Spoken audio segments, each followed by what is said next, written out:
భయపడటం ఎప్పుడు మానేస్తామో అప్పుడే మన జీవితం మొదలైనట్లు.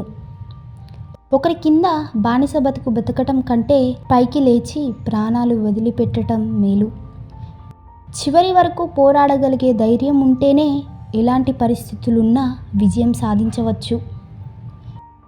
జీవితంలో ఏదైనా సాధించాలనుకుంటే అన్నీ కోల్పోవటానికి సిద్ధంగా ఉండాలి. తుపాకీతో ఉన్న పురుషుని చేతిలో కంటే కత్తితో ఉన్న స్త్రీ చేతిలో చావటం ఉత్తమం. మౌనంగా ఉండటం అంటే మనం ఇంకో మార్గం ద్వారా మన వాదనను కొనసాగించటం.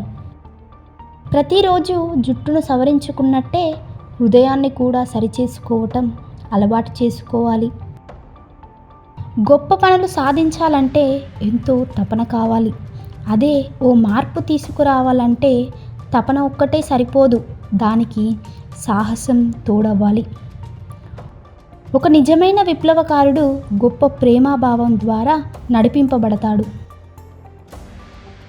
మీకు ఈ వీడియో నచ్చినట్లయితే లైక్ చేయండి, షేర్ చేయండి, అలాగే మా ఛానల్ను సబ్స్క్రైబ్ చేయండి.